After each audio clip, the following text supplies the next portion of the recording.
തിരുവനന്തപുരം ജില്ലയിലെ ഈ സിംഹഭാഗവും താണ്ടി ഈ പോകുന്നത് എങ്ങോട്ടേക്കാണെന്ന് അറിയാമോ? പൊന്മുടിയിലേക്കാണ്. അതെ, പൊന്മുടിയിലേക്കാണ് ഇന്നത്തെ യാത്ര. എൻ്റെ ചാനൽ ആദ്യമായി കാണുന്നവരാണെങ്കിൽ ജസ്റ്റ് ചാനലൊന്ന് കയറി നോക്കുക. വീഡിയോ ഇഷ്ടപ്പെടുകയാണെങ്കിൽ നിങ്ങൾ ചാനലൊന്ന് സബ്സ്ക്രൈബ് ചെയ്ത് വെച്ച് കഴിഞ്ഞാൽ അടുത്ത വീഡിയോ വരുമ്പോഴത്തേനും നിങ്ങൾക്കത് കാണാൻ കഴിയുന്നതാണ്. അപ്പോൾ പൊന്മുടിയിലേക്കൊരു റോഡ് യാത്ര എന്ന് പറയുന്ന ഏത് സമയവും ഒരു ഉല്ലാസകരമായ കാര്യമാണ്. നഗരത്തിനടുത്ത് ഇത്രയും ശാന്തവും പ്രകൃതി സുന്ദരവുമായ പ്രദേശം മറ്റൊരിടത്തും കാണാൻ കഴിയില്ല. കാര്യം തിരുവനന്തപുരം കടലിനാൽ ചുറ്റപ്പെട്ട് കിടക്കുന്നൊരു നഗരമാണ്. എന്നാൽ പൊന്മുടിയിലേക്ക് യാത്ര തുടങ്ങി അരമണിക്കൂർ പിന്നിടുമ്പോൾ തന്നെ ഉയരം കൂടുന്ന ഭൂപ്രകൃതിയും ചെറുകുന്നുകളും തണുത്ത കാറ്റും എല്ലാം നമ്മളെ സ്വാഗതം ചെയ്യുന്നതാണ്.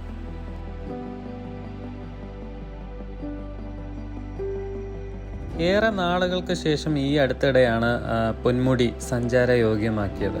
കാരണം ഉരുൾപൊട്ടലിലും മണ്ണിടിച്ചിലിലും ഒരുപാട് റോഡിൻ്റെ ഭാഗങ്ങളെല്ലാം ഒലിച്ചു പോയിട്ടുണ്ടായിരുന്നു. ഞങ്ങൾ യാത്ര പോകുമ്പോഴും അവിടുത്തെ റോഡുകളുടെ പണി കഴിഞ്ഞിട്ടില്ല. പക്ഷേ എന്നിരുന്നാലും സഞ്ചാരികൾ ഒരുപാട് ഇവിടെ ഒഴുകിയെത്തുന്നുണ്ട്. ഈ കാഴ്ചകളുടെ ആ മനോഹാരിത കാണാനായിട്ട് ഇവിടെ എത്തുന്നുണ്ട്.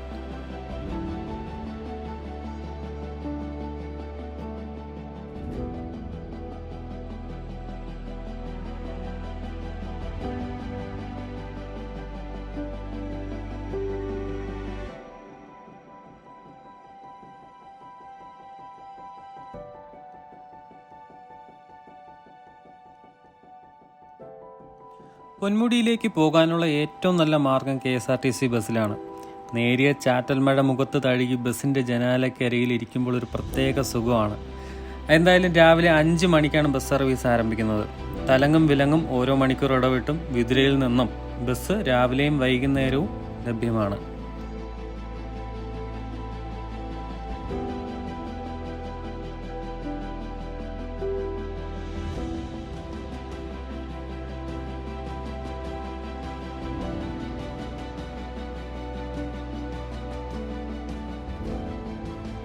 ഇനി പൊന്മുടിക്ക് പൊന്മുടി എന്ന പേര് വരാനൊരു വിശ്വാസമുണ്ട്.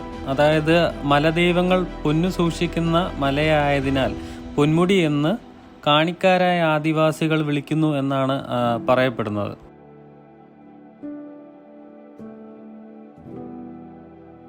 പൊന്മുടിയിലേക്കുള്ള വഴി എന്ന് പറയുന്നത് ഹെയർ പിന്നുകളാണ്.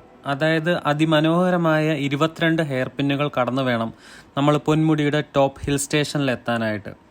അപ്പോൾ ഈ 22 ഹെയർ പിന്ന് എന്ന് പറയുന്നത് തന്നെ വളരെയധികം കാഴ്ചകൾ സമ്മാനിക്കുന്ന ഒരു തരം വഴി തന്നെയാണ്.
പൊന്മുടി സമുദ്രനിരപ്പിൽ നിന്നും 1100 മീറ്റർ ഉയരത്തിലാണ്.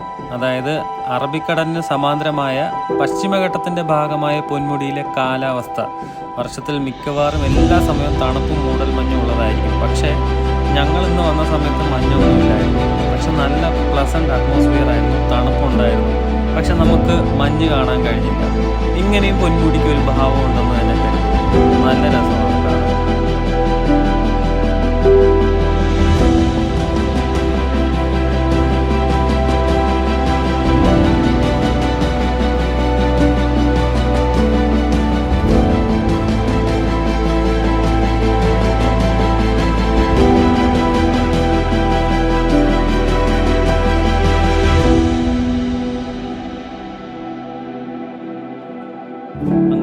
പൊന്മുടിയിൽ നിന്ന് മലയിറങ്ങി നേരെ കല്ലാറിൻ്റെ തീരത്ത് വന്ന് ചേർന്നായിരുന്നു.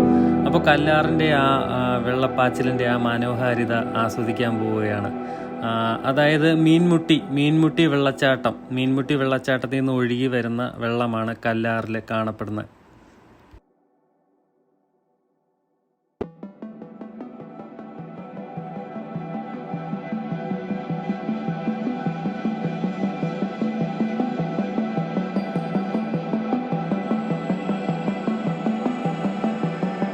കൂട്ടുകാരെ, അപ്പോൾ ഇന്നത്തെ പൊന്മുടി യാത്ര ഒരു അൽഫാം കഴിച്ചുകൊണ്ട് ഇവിടെ അവസാനിപ്പിക്കുകയാണ്. അപ്പോൾ എൻ്റെ വീഡിയോ നിങ്ങൾക്ക് ഇഷ്ടമായെന്ന് കരുതുന്നു.